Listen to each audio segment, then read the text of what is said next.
The freezing point of the solution. लेकिन उससे पहले मैं आपको जस्ट थोड़ा सा रिवाइज करवा दूँ कि हमने कहा था कि फ्रीजिंग पॉइंट वो पॉइंट होता है जबकि जहाँ पे जो किसी एक सब्सटेंस का लिक्विड है और उसकी सॉलिड फेज जो है वो इक्विलिब्रियम में एग्जिस्ट कर रही होती है, और इसी फ्रीजिंग पॉइंट के ऊपर, उसी टेम्परेचर के ऊपर जो लिक्विड है और सॉलिड है फेज है, हमारे पास जो दोनों फेजेस हैं उनका वेपर प्रेशर क्या होता है, सेम होता है। तो इसी तरह हम क्या कह सकते हैं, अब इसका मतलब है कि सॉलिड सब्सटेंस और लिक्विड सब्सटेंस का जब हमारे पास जो है वेपर प्रेशर सेम हो जाएगा तो वो उसको हम लोग क्या कहते हैं कि ये हमारे पास freezing point of that substance होता है या उस सॉल्यूशन का है। इसी तरह अगर हमारे पास जो है vapour pressure of solution is in equilibrium with the solid solvent, then वो हमारे पास क्या आ जाता है कि freezing point of the solution हो जाता है। अब सॉल्यूशन का फ्रीजिंग पॉइंट जो है वो सॉल्वेंट से लेस क्यों होता है, हमने देख लिया था कि सॉल्वेंट के मॉलिक्यूल आपस में एक दूसरे के करीब करीब होते हैं, तो उनको कंडेंस करना, उनको सॉलिडिफाई करना के लिए लेस टेम्परेचर हमें डिक्रीज करना पड़ेगा। लेकिन जब हम किसी भी सॉल्वेंट के अंदर सॉल्यूट ऐड कर देते हैं जो कि हमारे पास non electrolyte non volatile solute है, तो इसकी वजह से क्या होगा कि सॉल्वेंट के मॉलिक्यूल एक दूसरे से सेपरेट हो जाएंगे, और उनको कंडेंस करने के लिए हमें टेम्परेचर जो है वो बहुत ज़्यादा लो करना पड़ेगा। जितना टेम्परेचर पहले प्योर सॉल्वेंट का था उससे ज़्यादा लो करेंगे तो तब वहाँ पे वो सब्सटेंस जो है वो सॉलिडिफाई होगा या उसका फ्रीजिंग पॉइंट आ जाएगा। तो इस फिनोमेना को हम क्या कहते हैं कि depression in the freezing point of the solution. हमने पीछे ये प्लॉट्स भी देख लिए थे कि ये प्लॉट हमें क्या बता रहे हैं कि ए और बी कर्व हमारे पास क्या है, सॉलिड सॉल्वेंट का है जो कि उसकी सब्लिमेशन से डील कर रहा है कि जब सॉलिड सॉल्वेंट जो है डायरेक्ट वेपर प्रेशर में गैस में कन्वर्ट हो रहा है, और उसका ये हमारे पास बी पॉइंट के ऊपर वेपर प्रेशर है। इसी तरह हमने सी और डी देख लिया था, ये हमारे पास क्या था, लिक्विड सॉल्वेंट है जिसका वेपर प्रेशर बी पॉइंट के ऊपर हमारे पास पी था। और थर्ड हमारे पास जो पॉइंट आ रहा है वो है ई और एफ, जो कि शो कर रहा है vapour pressure of the solution. अब हमने कहा कि जब सॉलिड सॉल्वेंट, जो प्योर सॉलिड सॉल्वेंट है और प्योर लिक्विड है, जब वो इक्विलिब्रियम पे एग्जिस्ट कर रहे हैं तो उनका जो टेम्परेचर है वो हमारे पास क्या है, freezing point of the pure solvent. अब इसी तरह हमारे पास जो है सॉल्यूशन जब इन इक्विलिब्रियम है सॉलिड सॉल्वेंट के साथ, तो वो उसका हमारे पास freezing point of the solution आ जाता है। इसी तरह हमने एक पॉइंट जी देखा था कि ये जी पॉइंट क्या कहता है कि ये जी पॉइंट है एक्चुअली जो प्योर लिक्विड है उसका सुपर कूल्ड टेम्परेचर है, कि जब हमारे पास सॉल्यूशन का फ्रीजिंग पॉइंट आ रहा है तो उस टाइम प्योर लिक्विड किस कंडीशन पे होता है, तो उस टाइम प्योर लिक्विड हमारे पास सुपर कोल्ड कंडीशन में होता है, जिसको हम यहाँ पे क्या कह रहे हैं, ये जी है, और इस पॉइंट पे जो इसका हमारे पास प्रेशर आ जाता है जिस उसे हम पी नॉट से रिप्रेजेंट करें। अब दूसरा पॉइंट हमारे पास क्या है, जी और बी हमारे पास वेपर प्रेशर कर्व पे एक दूसरे को इंटरसेक्ट कर रहे हैं, एक प्रेजेंट है। और इसी तरह अगर हम बी और ई को देखें तो ये हमारे पास क्या है, ये सब्लिमेशन कर्व पे एक दूसरे को इंटरसेक्ट कर रहे हैं या कनेक्टेड है, और ये जो है हमारे पास जो है वेपर प्रेशर कर्व के लिहाज से एक दूसरे के साथ कनेक्टेड है। ठीक है, यही चीज़ें हम आगे जाके भी देख रहे हैं। और जो टेम्परेचर का डिफरेंस आता है फ्रीजिंग पॉइंट का में इधर अगर हम इस यहाँ पे देखें तो फ्रीजिंग पॉइंट ऑफ सॉल्वेंट जो है वो हाई टेम्परेचर पे है और जो फ्रीजिंग पॉइंट ऑफ सोल्यूशन है वो लो टेम्परेचर में, और उनके डिफरेंस को हम क्या कहते हैं, डेल्टा टी एफ। ठीक है, depression in the freezing point. अब हम एक्चुअल में ये निकाले थे thermodynamic derivation of expression of delta T F. ठीक है, तो ये डेल्टा टी एफ का जो एक्सप्रेशन है हमने वो निकालना है,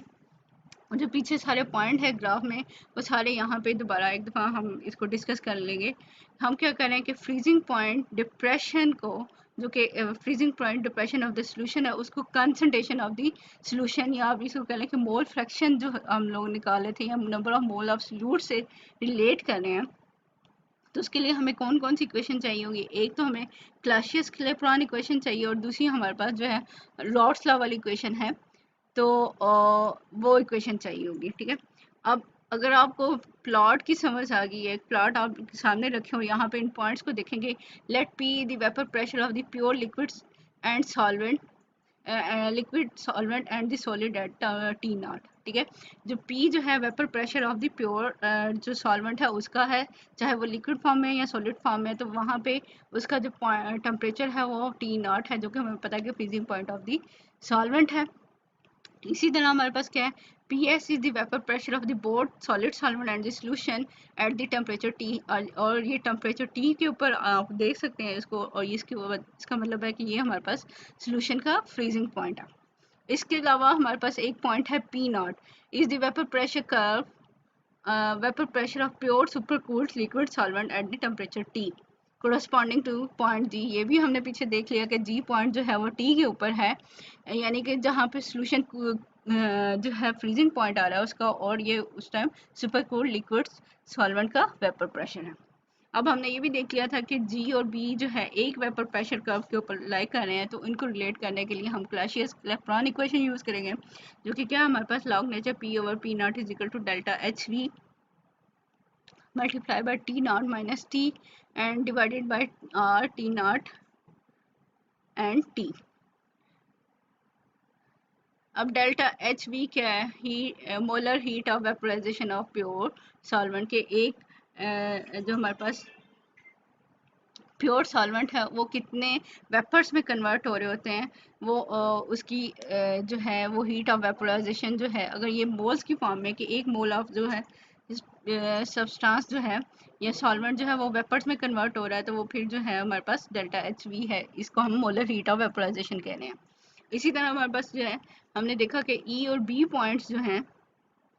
वो सब्लिमेशन कर्व पे एक दूसरे के साथ रिलेट करें हैं, तो हम यहाँ पे सब्लिमेशन कर्व के लिहाज से डेल्टा एच वी की जगह पे हम क्या कर देंगे, डेल्टा एच एस कर देंगे। ठीक है, तो log nature P over P S is equal to delta H S. बाकी हमारे पास जो टर्म जो है वो सेम रहेगी। तो यह हमारे पास डेल्टा एच एस क्या है, वो हम रिलेट करिए बी और ई पॉइंट को, और ये है एक्चुअली हमारे पास क्या है, heat of sublimation of the solid solvent. ये सब्लिमेशन वो प्रोसेस होता है जब सॉलिड सॉल्वेंट जो है डायरेक्टली वेपर्स में कन्वर्ट हो रहे होते हैं। ठीक, और इसी तरह हम इन दोनों इक्वेशन को आपस में कंबाइन कर सकते हैं। क्या करें कि एक इक्वेशन को दूसरी के अंदर से सब्सट्रैक्ट कर दें, तो जो सेम टर्म होगी हमारे पास वो क्या हो जाएगी, कैंसिल आउट हो जाएगी, क्योंकि ये टर्म हम फर्स्ट पे रख रहे हैं, तो इसको सब्सट्रैक्ट कर दें तो क्या बन जाएगा कि एक्चुअल में हमारे पास ये लॉग ऑफ पी और ये लॉग ऑफ पी जो है आपस में कैंसिल आउट हो जाएंगे, और रिमेनिंग हमारे पास ये प्लस साइन के साथ जो है log of P S numerator में आ जाएगा, और ये जो है माइनस के साथ जो है वो डिनोमिनेटर में आ जाएगा। दूसरी साइड पे हम क्या कर रहे हैं, माइनस को बाहर निकाल रहे हैं, और इसलिए ये डेल्टा एच इस हमारे पास यहाँ पे आ गया, प्लस में आ गया, और ये डेल्टा एच वी जो है वो नेगेटिव में आ गया। बाकी हमारे पास दोनों टर्म्स क्या हैं, कॉमन है, तो वो इसलिए हमने इधर साइड पे इनको निकाल लिया। एक्चुअल में हमने इसको माइनस के साथ क्यों किया है कि delta H S minus delta H we जो है हमारे पास इक्वल होता है हीट ऑफ फ्यूजन के। ठीक है, heat of fusion of solvent, इसका हीट ऑफ फ्यूजन क्या होती है कि जब एक मोल ऑफ कोई भी सॉलिड सब्सटेंस है वो कन्वर्ट हो रहा है लिक्विड के अंदर, तो वो उसकी हीट ऑफ फ्यूजन होती है कि जितनी भी हीट रिलीज हुई है या एब्जॉर्ब हो रही है, तो वो उसकी हीट ऑफ फ्यूजन होती है। तो हम इस टर्म की जगह पे हम क्या कर सकते हैं, हीट ऑफ फ्यूजन लिख सकते हैं, डेल्टा एच एफ लिख सकते हैं। बाकी टर्म हमारे पास वैसी की वैसी आ जाएगी, log nature P S over P not is equal to minus delta H F, और ये हमारे पास क्या था, बाकी टर्म आ गई। हमने पीछे देख लिया था कि टी नॉट माइनस टी जो कि freezing point of solvent minus कर दें जो फ्रीजिंग पॉइंट ऑफ सोल्यूशन है, तो वो डेल्टा टी एफ के इक्वल आ जाता था, तो ये हमने यहाँ पे इसकी टर्म इंट्रोड्यूस करवा देंगे। अब हमारे पास ये क्या है कि ये हमारे पास एक बेसिक इक्वेशन है जो कि डिफरेंट जो है एक ही सोल्यूशन को जो है वो रिलेट कर रहा है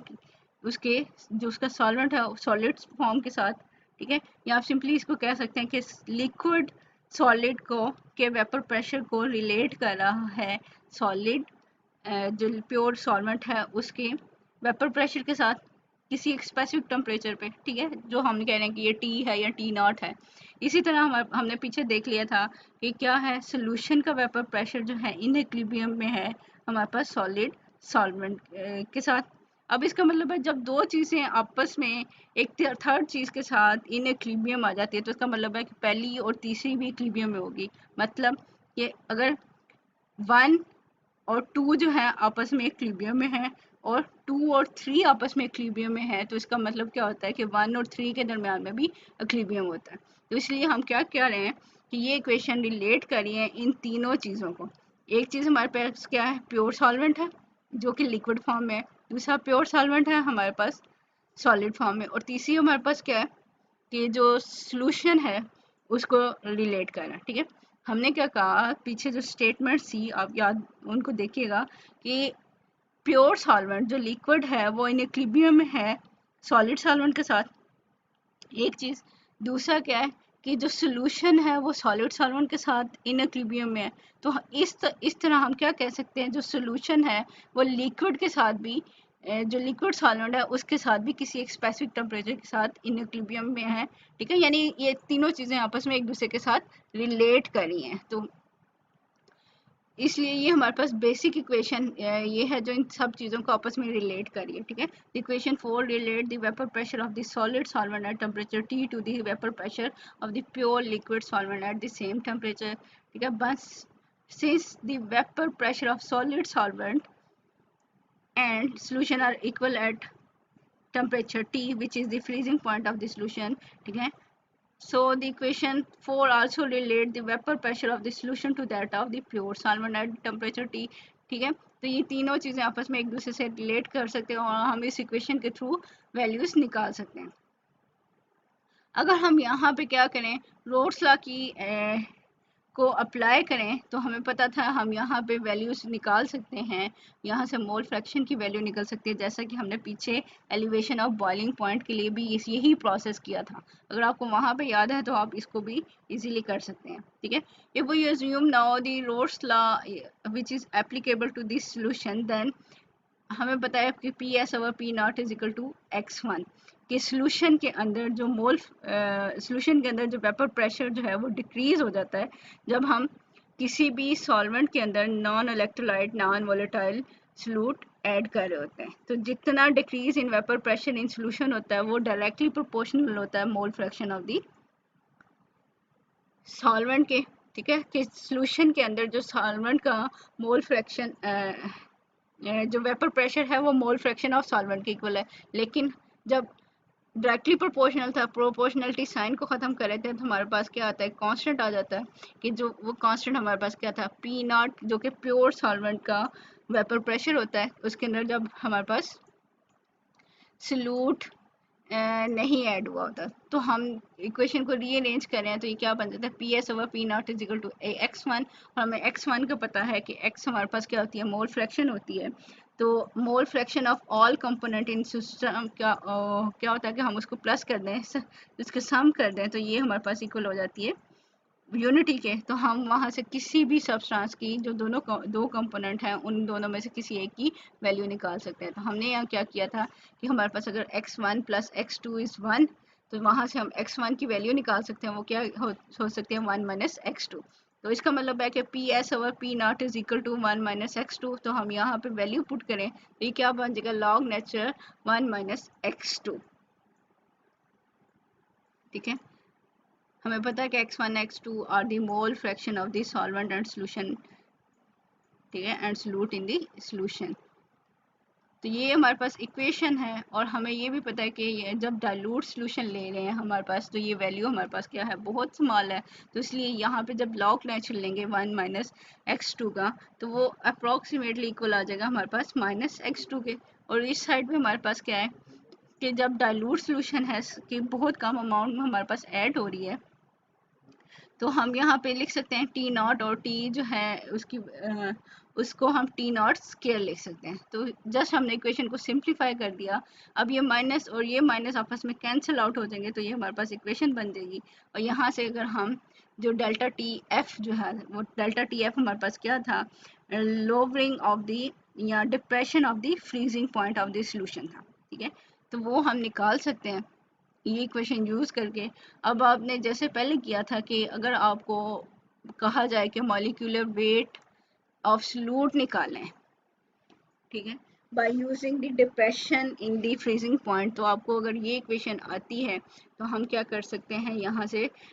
वही number of moles of solute निकाल लें, वहाँ से आप जो है मॉलिक्यूलर वेट निकालें, और अगर आपको मैस पता है, सॉल्वेंट का मैस पता है, सॉल्वेंट की अमाउंट पता है, तो हम क्या कर सकते हैं कि number of mole of the solute निकाल सकते हैं।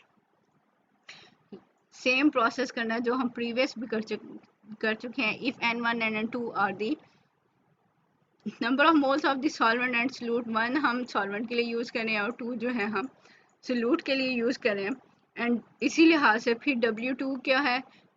वेट है, W2 gram of the solute having molecular mass, हमारे पास कितना आ जाएगा, M2 dissolve in the W1 gram of the solvent. ठीक, अब हमारे पास क्या है, मोल फ्रैक्शन क्या होती है कि N2 divided by N1 plus N2, हमें पता है कि ये हमारे पास क्या है, वेरी डाइल्यूट सोल्यूशन है, तो हम डिनोमिनेटर में से सॉल्यूट के नंबर ऑफ मोल्स इग्नोर कर देंगे, तो ये क्या बन गया, N2 डिवाइडेड बाय N1। और यहाँ पे जब हम नंबर ऑफ मोल्स क्या होता है, specific grams, specific weight of a substance dissolve to make the molar solution, and which is divided by the molecular weight of the that substance। ठीक है, यहाँ पे अगर N2 है तो W2 डिवाइडेड बाय M2, और इस तरह हमारे पास जो है सॉल्वेंट का आ जाएगा कि W1 डिवाइडेड बाय M1। अब ये M1 डिनोमिनेटर के भी डिनोमिनेटर में है, तो इसलिए वो कि हमारे पास न्यूमिनेटर में चला जाएगा, तो हम यहाँ x2 की जगह हम ये वैल्यूज पुट कर सकते हैं। इस इक्वेशन 6 के अंदर ये 7 वाली वैल्यूज पुट कर दें, तो हमारे पास ये जो इक्वेशन आ गई। अब हमारे पास क्या है कि हम ले लेते मोल्स की फॉर्म में, ठीक है, हमने डेल्टा एफ भी जो है वो मोल्स की फॉर्म में लिया था। अगर हम इसको पर ग्राम्स के लिहाज से ले लें, तो इसको हम क्या कर सकते हैं कि delta HF is equal to M1 LF, where LF is the latent heat of fusion per gram। अब जब डेल्टा HF की जगह पे हम ये वैल्यू पुट कर सकते हैं MLF, ठीक है, तो यहाँ पे जो M1 है और ये M1 आपस में कैंसिल आउट हो जाएंगे, तो बाकी हमारे पास जो रिमेनिंग इक्वेशन आ जाएगी ये वो हम उसको लिख सकते हैं। ठीक है, और साथ साथ हम क्या करें कि डिनोमिनेटर और न्यूमिनेटर में 1000 से मल्टीप्लाई करेंगे, क्योंकि हमने जो है कंसंट्रेशन को, उनकी टर्म को मोलर में लेके आना। मोलर से हम पहले ग्राम में गए और ग्राम से हमने फिर जो है वो मोलर में आ रहे हैं, तो इसलिए हम इसको 1000 से अब डिनोमिनेटर और न्यूमिनेटर दोनों में मल्टीप्लाई एंड डिवाइड कर रहे हैं। तो ये टर्म जो है हमारे पास क्या बन जाएगी, मोलैरिटी की टर्म बन जाएगी। बाकी हमारे पास क्या है कि ये सारी टर्म आ जाती है। अब ये भी हमारे पास क्या है, R/T0² ओवर 1000 LF, जिसकी इस सारी टर्म की बजाय हम एक टर्म यूज़ कर लेते हैं KF, और ये हमारे पास क्या है, टर्म क्या है, मोलैरिटी है। ये हमारे पास फर्स्ट KF जो है कांस्टेंट आ जाता है, वेयर KF इज इक्वल टू R/T² or not T square divided by 1000 LF is a constant which is called the molar freezing point depression constant or the cryoscopic constant.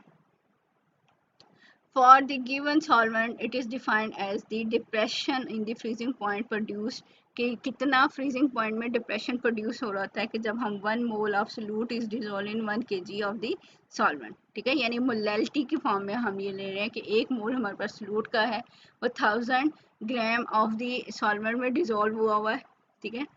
और ये मोलैलिटी की हमें वैल्यू पता है कि ये 1000 ग्राम जो है सॉल्वेंट के आगे, और ये W2 सॉल्यूट का की अमाउंट है, और ये हमारे पास सॉल्यूट का मॉलिक्यूलर वेट है, और ये हमारे पास W1 सॉल्वेंट की मास है। हम क्या यहाँ पे क्या कर सकते हैं, यहाँ मोलैलिटी की वैल्यूज पुट कर सकते हैं और KF आ सकते हैं। अगर आपको यहाँ से कहा जाए कि आप मॉलिक्यूलर वेट निकालें, तो हम क्या करेंगे, यहाँ से इक्वेशन को रीअरेंज करेंगे। आपको अगर इक्वेशन याद है तो आप इक्वेशन को रीअरेंज करें यहाँ से इधर, और ये साइड हमारे पास इधर आ जाएगी, तो हम किसी भी सॉल्यूट को जो कि non volatile non electrolyte solute है, और उसको मॉलिक्यूलर वेट जो है वो निकाल सकते हैं। This equation is applicable to dilute solutions of non-volatile non-electrolyte solutes only. ठीक है, कि हमारे पास जो सोल्यूट होना चाहिए नॉन इलेक्ट्रोलाइट होना चाहिए, नॉन वोलेटाइल होना चाहिए. अगर ये इलेक्ट्रोलाइट हो गया या इसकी इलेक्ट्रोलाइसिस होगी, मीन ये आपस में आइस में कन्वर्ट हो गया, तो नंबर ऑफ पार्टिकल्स तो चेंज हो जाएंगे. ठीक है, यहाँ चाहे ये एसोसिएशन करें या चाहे ये डिसोसिएशन करें, तो यहाँ पे नंबर ऑफ पार्टिकल्स चेंज हो जाएंगे. तो यहाँ पे इसका मतलब है कि ये जो हमारे पास प्रॉपर्टीज थी सारी की सारी, वो सारी चेंज हो सकती हैं. इसलिए हम मेंशन कर रहे हैं कि ये हमारे पास non volatile non electrolyte solution solute होना चाहिए. कंक्लूजन में हम क्या कह सकते हैं, for a given solvent the depression of the freezing point is directly proportional to the molality of the solution, के मोलैलिटी ऑफ द सॉल्यूशन कितनी है, and independent of the nature of solute, के ये नेचर ऑफ सोल्यूट से independent है. Second point हमारे पास क्या है, for any given solvent the proportionality constant के F is independent of the nature of the solute, के जो के एफ है हमारे पास क्रायोस्कोपिक कांस्टेंट था, या जिसे हम molar freezing point depression constant कह रहे हैं, कि वो हमारे पास जो है सोल्यूट की नेचर से इंडिपेंडेंट है. The experimental and calculated values of K F should of given solvent should agree. ठीक है, जो हम कैलकुलेटेड हम खुद से कैलकुलेट करते हैं कि इतनी आनी चाहिए, और जो हमारे पास एक्सपेरिमेंटल जो एक्चुअल में वैल्यूज आ रही होती हैं, वो दोनों को एक जितना होना चाहिए, एक दूसरे से एग्री करना चाहिए. ठीक है, उनमें चेंजेस नहीं आनी चाहिए. तो ये तो था thermodynamic derivation of the depression in the freezing point of the solution. अब हम ये देखते हैं कि हम इस depression of the freezing point को कैसे मेजर कर सकते हैं, कि एक्सपेरिमेंटली हम इनको कैसे मेजर कर सकते हैं. Experimental determination of the freezing depression of the freezing point. The depression of the freezing point can be measured more accurately and with the ease than the elevation of the boiling point. कि elevation of the boiling point की बजाय हम जो है ये freezing point की जो depression है इसको easily measure कर सकते हैं और more accurately measure कर सकते हैं. क्यों कि ये जो है pressure के ऊपर जो है कम डिपेंड कर रहा होता है, कि वेपर प्रेशर के ऊपर कम डिपेंड कर रहा है, जैसा कि जो बॉइलिंग पॉइंट है वो प्रेशर के ऊपर ज़्यादा डिपेंड कर रहा होता है. तो इसलिए हम इसको मोर एक्यूरेटली भी मेजर कर सकते हैं. दी freezing point depression method is called the क्रायोस्कोपी, क्योंकि हम क्रायोस्कोपिक कांस्टेंट का वर्ड यूज़ किया वहाँ पे, तो इसलिए हम इस टेक्निक को, इस मेथड को हम क्रायोस्कोपी मेथड भी कह सकते हैं. ठीक है, the freezing point depression method has also an additional advantage in that the freezing point is much less dependent on the pressure than the boiling point, के जो boiling point है वो pressure पे ज़्यादा dependent है, और ये जो हमारे पास जो freezing point है वो pressure पे कम dependent है. लेकिन हमारे पास क्या कर सकते हैं हम यहाँ पे, कि प्रिकॉशंस क्या ले सकते हैं, कि यहाँ पे जो सॉल्वेंट है उसको सुपर कूल होने से बचाना चाहिए. ठीक है, the main precaution in cryoscopy is to avoid supercooling of the solvent, and the different method used for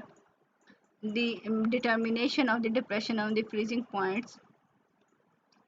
are, the first one is called as the Beckman method.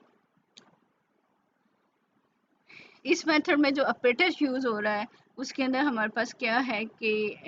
वो design किया था scientist ने जिसका नाम था बेकमैन इन 1888 के अंदर उसने ये डिवाइस जो है डिज़ाइन किया था, ऑपरेटर्स डिज़ाइन किया था, जिसके मेन कंपोनेंट हम देख लेते हैं नीचे कि कौन कौन से मेन कंपोनेंट हैं. The operators which is commonly use for the determination of depression of the freezing point was design by the Beckmann and shown in the following figure. The operators consist of, first one इसमें क्या है, एक freezing tube है with the side arm for introducing the solute and fitted with the Beckman thermometer and stirrer. कि एक freezing tube है जिसके अंदर हमने थर्मोमीटर लगाया हुआ है और एक स्टिरर लगाया हुआ है, और साथ साथ इसके अंदर क्या है कि हम पहले तो सॉल्वेंट डाल लेंगे, बाद में क्या है हमने उसके अंदर सोल्यूशन बनाने के लिए सॉल्यूट भी ऐड करना है, तो इसलिए यहाँ पे इसकी क्या है एक साइड आर्म भी है, एक फ्रीजिंग ट्यूब है जिसके अंदर हमने फिट क्या किया हुआ है कि थर्मोमीटर और एक स्टिरर लगाया हुआ है, और साथ साथ उसमें एक साइड आर्म भी है जिसके थ्रू हम सॉल्यूट ऐड कर सकते हैं. उसके बाद सेकंड पार्ट क्या है हमारे पास, an outer larger tube is into which the fusing tube is fixed, and the space between these two provide an air jacket which ensure a slower and more uniform rate of cooling. अब क्या है कि ये जो internal freezing tube थी वो fix हुई है हमारे पास, जो एक लार्जर आउटर ट्यूब है इस तरह फिक्स हुई है कि उसके दरमियान में जो एयर है वो, या तो हम कोई और मटेरियल उसके अंदर फिक्स कर देते हैं, जो पैकिंग मटेरियल्स वगैरह होते हैं, या इस तरह की मटेरियल ऐड कर देते हैं कि एयर जैकेट जो है उसके दरमियान में ऐसी है कि वो उसकी कांस्टेंट एक ही तरह से कूलिंग, चारों तरफ से वो एक ही तरह की कूलिंग करी है, ठीक है, कि स्लोली वो सारा अंदर वाली जो ट्यूब है वो कूल हो, एकदम से वो कूल ना हो, और उसकी यूनिफॉर्म कूलिंग होनी चाहिए, ठीक है। और थर्ड पार्ट हमारे पास क्या है, a large outer vessel containing a freezing mixture ice and salt having a stirrer, ठीक है, कि हमारे पास क्या है कि बाहर वाली जो आउटर है हमारे पास वेसल्स है उसके अंदर क्या है, फ्रीजिंग मिक्सचर है। Freezing mixture actually just ice नहीं होती, आइस के साथ कोई भी और सब्सटेंस हम इसलिए ऐड करें या कोई भी साल्ट इसलिए ऐड करें कि जो आइस का टेम्परेचर था उसको उसने लो कर दिया, ठीक है। मैंने आपको पहले भी शायद बताया था कि हम क्या करते हैं कि किसी भी लिक्विड को, या जस्ट अगर वाटर है उसको 0 सेंटीग्रेड से नीचे लेके जाना है, या आइस को 0 सेंटीग्रेड से नीचे हमने करना हो, फ्रीज करना हो, तो हम क्या करते हैं उसमें कोई भी साल्ट ऐड कर देते हैं ताकि उसका फ्रीजिंग पॉइंट जो है वो बहुत लो चला जाए, और वो जो लिक्विड है हमारे पास वो ज़्यादा देर तक लिक्विड फॉर्म में रह ले, या फिर बहुत ज़्यादा कूल हो जाए, कूल हो लेकिन वो फ्रीज ना हो। तो इसी तरह जैसे हमारे पास जो कंट्रीज़ हैं जिनमें बहुत ज़्यादा स्नो होती है, तो वो क्या करते हैं कि अपने रोड्स के ऊपर भी क्या करते हैं कि स्नो से बचने के लिए साल्ट्स, रॉक साल्ट उनकी गाड़ियां जो है उसके ऊपर, सड़क के ऊपर या जो रोड्स हैं उनके ऊपर थ्रो कर रही होती हैं। क्यों? क्योंकि वो जो है वो बर्फ़ को पिघला देता है, वो उसका फ्रीजिंग पॉइंट जो है वो लो कर देता है। इसी तरह गाड़ियों के अंदर एंटी फ्रीजिंग एजेंट होते हैं हमारे पास, जो है कि गाड़ी के अंदर जो फ्यूल है उसको फ्रीज होने से बचाने के लिए अब उसमें डिफरेंट तरह के साल्ट्स होते हैं और जो लिक्विड मटेरियल है उसको ऐड करते हैं। तो यहाँ भी हम क्या कह रहे हैं कि फ्रीजिंग मिक्सचर है, हमारे पास आइस है और आइस के अंदर हमने उसको साल्ट डाल दिया कि बहुत ज़्यादा देर तक वो कूल रहे, ठीक है, ताकि वो कूलिंग जो है वो ऊपर तक हमारे पास जो इंटरनल जो ट्यूब होती है वहाँ तक जाए, और उसको मूव करने के लिए, उसको हिलाने के लिए हमारे पास एक स्टीरर है। तो अगर हम पहले इसकी डायग्राम देख लें कि एक हमारे पास ट्यूब है, इंटरनल ट्यूब है जिसके अंदर थर्मोमीटर, स्टीरर है और एक साइड आर्म है, और यहाँ पे हमारे पास क्या है, सॉल्वेंट हमने ऐड किया होता है जो कि फिट होती है एक आउटर ट्यूब के अंदर, जो कि एयर जैकेट प्रोवाइड करिए ताकि हमारे पास कंटिन्यूसली और इक्वल कूलिंग हो। और थर्ड हमारे पास क्या था कि हमारे पास जो आउटर फ्रीजिंग मिक्सचर है, और साथ साथ ये हमारे पास क्या है, एक स्टीरर है ताकि उसको हिलाने के लिए, ठीक। तो सबसे पहले हमने करना क्या है कि at definite weighing quantity of the solvent is taken in the freezing point tube and the operators is setup, इस तरह सेटअप कर लेते हैं, ठीक है। कि इस फ्रीजिंग ट्यूब के अंदर हम लोग क्या करेंगे कि सॉल्वेंट को ऐड कर देंगे, और साथ साथ जो है ये जो थर्मोमीटर की बल्ब है वो उसके अंदर इमर्स होना चाहिए, ठीक है। इस तरह सेट करेंगे that the thermometer bulb is completely immersed in the solvent. First, an approximate freezing point of the solvent is determined by directly cooling the freezing point tube in the cooling bath. पहले सबसे हम क्या करेंगे कि इस tube को लेके just cooling bath के अंदर रखेंगे तो लिक्विड सॉल्वेंट क्या है वो कूल डाउन हो जाएगा, वो सोल्डिफाई हो जाएगा, ठीक है। तो उस टाइम हम एक उसका रफली से जो फ्रीजिंग पॉइंट ऑफ सॉल्वेंट है, जो प्योर सॉल्वेंट है, हम उसको वो मेजर कर लेंगे, ठीक है। Firstly the approximate freezing point of solvent is determine by directly cooling the freezing point tube in the cooling bath. अभी हमने ये जो सेंटर वाली थी इसको नहीं लगाया हुआ था। When the liquid is solidified, the tube is then taken out and heated by the friction with the palm to melt the solid. अब जब हमने फ्रीजिंग पॉइंट नोट कर लिया तो हम क्या करेंगे कि इसको निकाल लेंगे,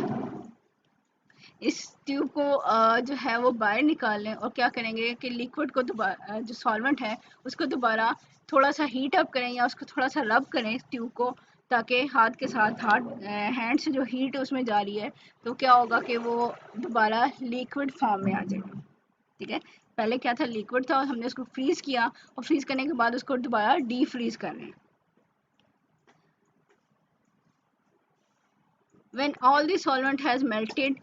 it is then placed into the outer tube and the whole of the apparatus is placed in the freezing mixture. अब क्या करेंगे, इस ट्यूब को ये जो आउटर वाली ट्यूब के अंदर रखेंगे और उसके बाद इस आउटर जो हमारे पास जो फ्रीजिंग मिक्सचर वाले वेसल है उसके अंदर फिक्स कर देंगे। A constant stirring of the solvent and the freezing mixture is maintained, कि हम उसको जो है कॉन्स्टेंटली स्टिर करते रहेंगे ताकि इक्वली हर तरफ से उसकी कूलिंग हो। The steady reading of the thermometer when the liquid solidify give the freezing point of the pure solvent. अब क्या होगा कि कुछ ना कुछ कूल आस्ता आस्ता ये जो इंटरनल ट्यूब है इसके अंदर जो सॉल्वेंट है वो कूल होता जाएगा, क्योंकि यहाँ से भी कूलिंग जो है वो इधर जाएगी और इधर से उसका इफेक्ट जो है अंदर वाली ट्यूब के अंदर भी होगा। तो जब ये लिक्विड जो है वो सोलिडिफाई हो जाएगा तो वहाँ पे जो उसका टेम्परेचर होगा वो हम नोट कर लेंगे, एक्चुअल में वो उसका freezing point of the pure solvent होगा। उसके बाद क्या करेंगे कि हम फ्रीजिंग ट्यूब को अगेन बाहर निकाल लेंगे, उसको मेल्ट कर देंगे। ठीक है, कि हमने क्या किया और उसके बाद फिर जब वो मेल्ट हो जाएगा तो फिर उसके अंदर हम सलूट डालेंगे और फिर उसका जो है मेल्टिंग उसका फ्रीजिंग पॉइंट जो है वो चेक करेंगे। The freezing point tube is then taken out and allowed to stand in the air until the solvent melts, कि ये जब तक हमारे पास मेल्ट नहीं होता।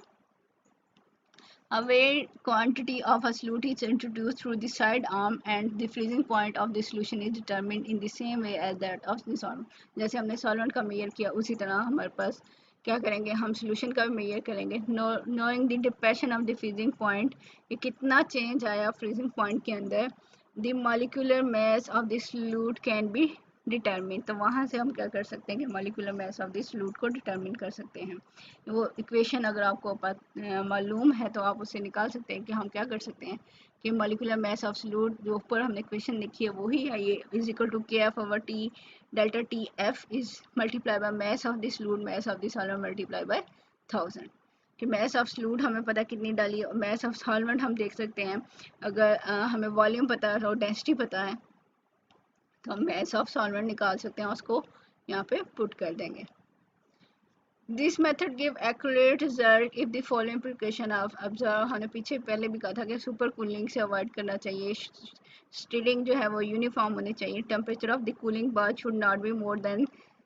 4 to 5 degree below the freezing point of the liquid, जो लिक्विड का फ्रीजिंग पॉइंट है उससे बहुत ज़्यादा लो नहीं होना चाहिए इसका, जो हमारे पास कूलिंग बाथ है जो फ्रीजिंग मिक्सचर जिसके अंदर है उसका टेम्परेचर बहुत ज़्यादा लो नहीं होना चाहिए। सेकंड मेथड हमारे पास कौन सा हो सकता है कि वो सेकंड मेथड है हमारे पास Rast method, K Rast in 1922 use camphor for the determination of the depression in the freezing point. Camphor और कैम्फर के जो डेरिवेटिव्स हैं उनको यूज़ किया था एज ए सॉल्वेंट इसने। एक्चुअल में कैम्फर जो है हमारे पास जो है वो सॉलिड फॉर्म में होती है। ठीक है, तो हम उस सॉलिड को पहले मेल्ट करेंगे और उसके अंदर इंट्रोड्यूस कर रहे हैं कि हमारे पास जो है जो सॉल्यूट है उसको इंट्रोड्यूस कर रहे हैं तो उसका वो मेल्टिंग पॉइंट चेक करेंगे। हमें पता है कि किसी लिक्विड का हम फ्रीजिंग पॉइंट ले लें और या किसी सॉलिड का मेल्टिंग पॉइंट ले लें तो बात तो एक ही है। ठीक है, तो जैसे हमारे पास बर्फ़ का मेल्टिंग पॉइंट ले सकते 0 सेंटीग्रेड है और जो है हमारे पास जो वाटर है उसका जो फ्रीजिंग पॉइंट है वो 0 सेंटीग्रेड है, तो हम यहाँ पे क्या कर रहे हैं कि फ्रीजिंग पॉइंट की बजाय हम जो सॉलिड है उसका हम मेल्टिंग पॉइंट ले रहे हैं। ठीक है, तो यहाँ पे ग्रास ने क्या किया था, कैम्फोर और camphor derivatives were used as a solvent for cryoscopy. These solvent have high molar depression constant, इसकी वैल्यू जो है हमारे पास मोलर डिप्रेशन कांस्टेंट की वैल्यू क्या है कि बहुत हाई है, मीन 40 के करीब होती है। मीन अगर हमारे पास पहले कितना 1 है, अगर किसी भी जो कैम्फर है उसका फ्रीजिंग पॉइंट जो है 1 है, तो उसका जो डिफरेंस आएगा -40, अगर हमारे पास उसका सोल्यूशन बना हुआ था, मीन उनके डिफरेंस हमारे पास क्या है कि 40 डिग्री का डिफरेंस आ सकता है। तो इसलिए हम नॉर्मल जो थर्मोमीटर है उसको भी यूज़ कर सकते हैं कि इजीली यहाँ पे रीडिंग के अंदर जो चेंज आता है हम इजीली उस नॉर्मल थर्मोमीटर से भी उसको डिटेक्ट कर सकते हैं, और साथ साथ बहुत डाइल्यूट सॉल्यूशंस को भी हम यहाँ पे स्टडी कर सकते हैं। These solvents have high molar depression constant, and the extent of depression is applicable even in the dilute solution, so that an ordinary thermometer may be used to determine the freezing point depression. कि simply हम freezing point depression के लिए क्या कर सकते हैं, इस method को यूज़ कर सकते हैं और सिंपल थर्मोमीटर यूज़ करके। ठीक है, प्योर camphor is powdered, ठीक है, मीन सॉलिड फॉर्म में and introduce into the capillary tube which is sealed at one end. ठीक है, जो आपको पता है कि छोटी छोटी कैपिलरी ट्यूब होती है, हम उसको फ्लेम के ऊपर अगर थोड़ा सा उसको रोटेट करें तो क्या एक एंड उसका क्या हो जाता है, सील्ड हो जाता है, मीन वो एक साइड से बंद हो जाती है। तो उसके अंदर हम क्या करेंगे, सबसे पहले कैम्फर को इंट्रोड्यूस करवा देंगे, उसके बाद उसको थर्मोमीटर के साथ अटैच करके फ्लेम पे हीट करें, या किसी भी ऑयल बाथ में हीट कर लें, या ग्लिसरॉल के अंदर हीट कर लें। एक्चुअल में हमने उसको हीट करना है, हीट करने से क्या होगा कि वो जो पाउडर फॉर्म है, जो सॉलिड फॉर्म है, वो मेल्ट होगी और वो टेम्परेचर हम नोट कर लेंगे। Pure camphor is powdered and introduced into the capillary tube, which is sealed at one end. This is tied along the thermometer. Thermometer साथ लगा देंगे and heated in a glass roll और oil bath के अंदर हम इसको heat कर देंगे। The melting point of camphor is noted कि जिस temperature के ऊपर वो melt होगा हम उसको note करेंगे। Temperature of solidification after the removal of burner is also noted कि अब क्या करेंगे, उसको ऑयल बाथ या बर्नर के ऊपर से निकाल लेंगे। अब क्या होगा, वो आस्ता आस्ता क्या होगा, दोबारा सोल्डिफाई हो जाएगा। तो वो जब वो सोल्डिफाई होना शुरू हो जाता है हम वो टेम्परेचर भी नोट करेंगे। The average of two temperature give the melting point of the camphor. हम एक्यूरेटली वहाँ से हम कैम्फर का मेल्टिंग पॉइंट निकालेंगे। Then a weighing amount of this solute is mixed with the weight about of the camphor। ठीक है, हमने एक स्पेसिफिक अमाउंट हमने वे कर ली कि इतनी सलूट की अमाउंट जो है वो इतनी अमाउंट ऑफ कैम्फर के अंदर ऐड हो रही है। Then the mixture is melted in a test tube with the open end जिसका जो ओपन एंड होगा उसको हम सील कर देंगे। कि हमने क्या किया, जस्ट कि अब कैम्फर के अंदर जो है वो सलूट भी ऐड कर दिया है और उसकी अमाउंट हमें पता है कि हमने कितना ऐड किया। जब इसको ऐड कर देंगे तो उसको जो ट्यूब है जो हमारे पास कैपिलरी है उसका एंड्स को सील कर दें, उसको बंद कर दें, और उसके बाद जो है उसका हम टेम्परेचर नोट करेंगे। This solution of solute in camphor is cooled in air. हम उसको कूल करेंगे आफ्टर सॉल्डिफिकेशन। पहले हमने क्या किया, उसको हीट अप किया और उसके बाद जो है जब वो सॉल्डिफाई होने लगा तो वो उसका टेम्परेचर नोट कर दें। After solidification the mixture powder mixture जो है वो पाउडर में कन्वर्ट हो जाएगा या सॉल्डिफाई हो जाएगा। Introduce into the capillary tube which is sealed. Actual में हम क्या कर रहे हैं, द मेल्टिंग पॉइंट जो है वो डिटरमिन कर रहे हैं कि हमने कैम्फर ऐड किया और उसको मेल्ट किया, तो उस टाइम जो है वो मेल्टिंग पॉइंट जो है उसको चेक करें। The difference in the melting points of the pure camphor and the mixture give the depression in the freezing point कि कितना वो चेंज आ रहा है सोल्यूशन का और जो है सॉल्वेंट का, वो हमें क्या कर रहा है कि यहाँ पे फ्रीजिंग पॉइंट डिप्रेशन के बारे में इंफॉर्मेशन दे रहा है। In modern practice electrical heating apparatus is used for a quick determination of the melting point of camphor and the mixture। हमने क्या किया कि यहाँ तो बर्नर से हीट करें या ऑयल बाथ के अंदर हीट करें, लेकिन जो है आजकल अगर आप लोगों ने मेल्टिंग पॉइंट ऑपरेटर्स देखा हो तो वो इलेक्ट्रिकली उसको हीट प्रोवाइड की जाती है और वहाँ पे हम डिफरेंट सब्सटेंसेस का जो है मेल्टिंग पॉइंट्स जो है वो चेक कर लेते हैं। तो ये तो था हमारे पास depression in the freezing point of a mixture of a solution. तो हम क्या कर सकते हैं कि अगर हमें सेम के डिफरेंट वैल्यूज़ दे दी जाएं एग्जाम्पल के तौर पे न्यूमेरिकल में, तो वहाँ से आप क्या कर सकते हो कि मॉलिक्यूलर वेट ऑफ सब्सटेंस जो है वो निकाल सकते हो। फर्स्ट करें इस एग्जाम्पल के अंदर ये हमें दे दिया कि इतने ग्राम ऑर्गेनिक्स जो सब्सटेंस है वो हमारे पास क्या है, सल्यूट है, W2 आ गया, और वाटर जो है वो हमारे पास क्या है 100 ग्राम है।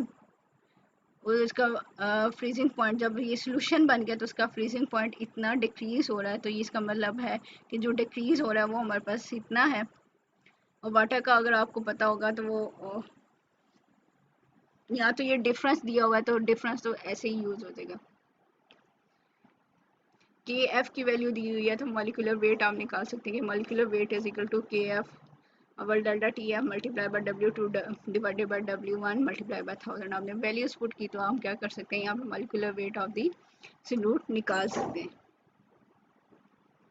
सिमिलरली यहाँ पे भी जस्ट हम वैल्यूज को पुट कर रहे हैं कि वैल्यूज को पुट करते जाएं तो हम क्या करेंगे कि मॉलिक्यूलर वेट ऑफ सॉल्यूट निकाल सकते हैं। यहाँ पे अब हमारे पास क्या है कि अगर एक टेम्परेचर दिया गया तो दूसरा अगर हमारे पास पहले टेम्परेचर कितना था और बाद में टेम्परेचर क्या है, तो हम उसकी क्या कर सकते हैं, डेल्टा टी एफ जो है वो निकाल सकते हैं। और अगर ये ग्राम में दी हुई है तो उसको जो है इसको भी यूज़ करके हम वैल्यूज़ को निकाल सकते हैं कि मोलैलिटी की फॉर्म में आ जाती है हमारे पास ये सारी, और इक्वेशन वही यूज़ करें और सेम वैल्यूज़ जो हैं हमारे पास आ जाएंगी। ये तो था हमारे पास डिप्रेशन इन दी फ्रीज